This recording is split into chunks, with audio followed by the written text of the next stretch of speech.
Mixed farming में ना दोनों काम किए जाते हैं, फसलों को भी उगाया जाता है और साथ साथ में डोमेस्टिकेशन ऑफ एनिमल्स यानी पैस्टोरलिज्म प्लस एग्रीकल्चर दोनों को मिला करके हम बोलते हैं मिक्स्ड फार्मिंग।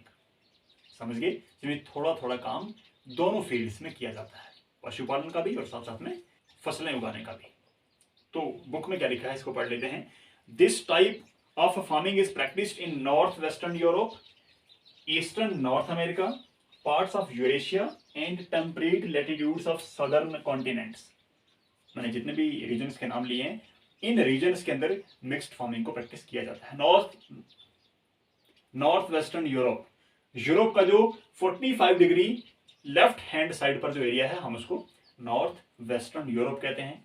इसी तरह से eastern north America, north America का ईस्टर्न पार्ट, यूरोप और एशिया के कुछ पार्ट्स, और साथ साथ में सदर्न जो कॉन्टिनेंट्स हैं वहां पर भी मैप के ऊपर मैं शो कर रहा हूं, इन सारे रीजन्स के अंदर मिक्स्ड फार्मिंग को प्रैक्टिस किया जाता है। ध्यान रखना आपको मैप वर्क पेपर में पक्का आना है, तो उस मैप वर्क में इनमें से कोई भी चीज पूछी जा सकती है, सो आप लाइटली मत लेना। आप जब भी कोई कॉन्सेप्ट पढ़ रहे हो तो उसको मैप के साथ रिलेट करके पढ़ोगे तो आपको समझ में भी ज्यादा अच्छे से आएगा और साथ साथ में एग्जाम में आपकी हेल्प भी होने वाली है। तो ये वाले एरियाज थे इसके, ज्योग्राफिकल लोकेशंस कहाँ कहाँ पर ये खेती की जाती है। आगे लिखते हैं इसमें, here cultivation of crops along with animal husbandry is practised. दोनों काम यहाँ पर होते हैं, कल्टीवेशन ऑफ क्रॉप्स भी होता है, डोमेस्टिकेशन ऑफ एनिमल्स भी होता है। ठीक है, तो इस टाइप की एग्रीकल्चर को मिक्स्ड फार्मिंग कहते हैं। Crops like wheat, barley, oats, राई, मेज, fodder and root crops along with the rearing of animals like cattle, sheep, pig, poultry is done to provide extra income। फसलें उगाई जाती हैं, साथ साथ में इनकम को थोड़ा बढ़ाने के लिए कुछ जानवरों को भी यहाँ पर पाला जाता है। समझिए मेरी बात को? तो दोनों काम होते हैं यहाँ पर।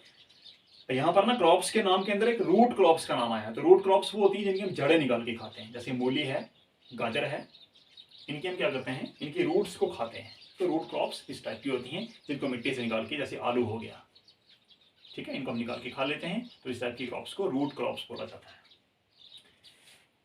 There is crop rotation and intercropping along with high capital expenditure on farm inputs. इस तरह की जो फार्मिंग है उसके कैरेक्टरिस्टिक्स क्या क्या है, यहाँ पर दो चीजें लिखी हैं।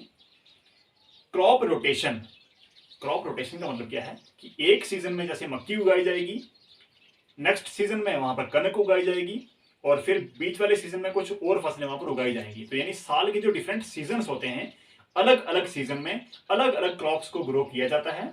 इससे क्या होता है कि सॉइल की जो फर्टिलिटी है वो मेंटेन रहती है। कैसे मेंटेन रहती है? सपोज करो कि किसी एक सीजन में हमने मक्की उगा दी वहां पर उसी खेत में, तो मक्की है जो, इसको कुछ पार्टिकुलर न्यूट्रिएंट्स की जरूरत पड़ती है।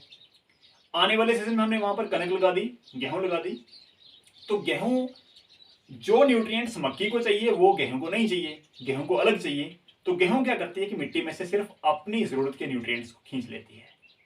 तो इस तरह से जो मक्की वाले न्यूट्रिएंट्स हैं उनको थोड़ा सा गैप मिल जाता है फिर से रिकवर होने में।